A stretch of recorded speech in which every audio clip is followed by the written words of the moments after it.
So after our first video covering the advanced French, after the introductory moves, that's kind of the starting position of the advanced French, there's one more interesting line here after bishop d7.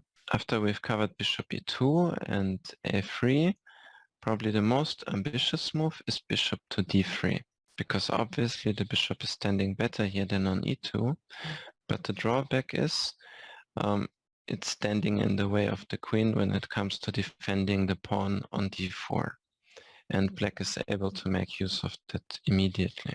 So here we are at the first crossroads. Should we increase the pressure on d4 with queen b6 or first take on d4? So the correct move is cd4, cd4, and then queen b6.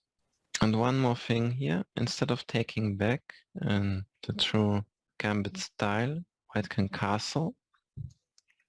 But this is not dangerous at all for black. We take on c3, knight c3, and we continue developing. And I believe that white has, not enough compensation for the pawn here. If rook e1, we just continue with knight g6, and then the bishop gets out and we complete development. So the last trick for white is really bishop g5.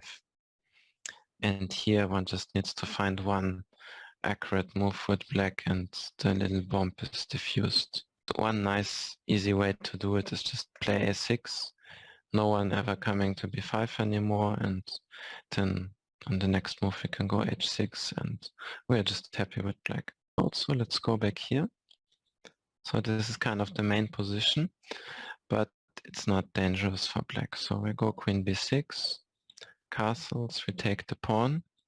And here the old main line used to be taking on d4, queen d4, knight c3.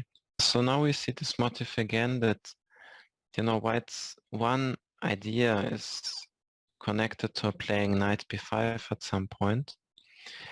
And that can be quite disturbing when we are so undeveloped with black. So just taking away this square makes it very difficult for white to find any ideas to push his initiative. And black is almost, a clean pawn up. The knight can go to c6, we continue development, and it's white who has to try to show something, but it's really difficult. And as you said, taking another pawn is less advisable because after rook e1, white's initiative is coming. If you withdraw the queen to b8, there's knight takes d5, the position opens up. If you go to d6, there's all kinds of issues after knight b5. So in comparison, here we have a position where white is having a clear play, while after a6 it's totally unclear what white should do. So that's the right move, and that's all we need to know about this position a6, and black is fine. And over time, here one more try has come up for white. It's knight bd2.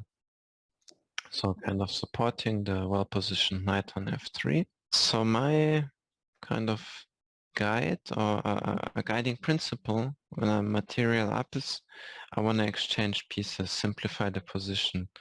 The closer I get to a pawn endgame, the happier we are with an extra pawn. Here's a very interesting moment, because if we play bishop b5, we are exchanging this nice bishop on d3, but it also transpires that we get this white squares for our queen, so we are not pushed back so far.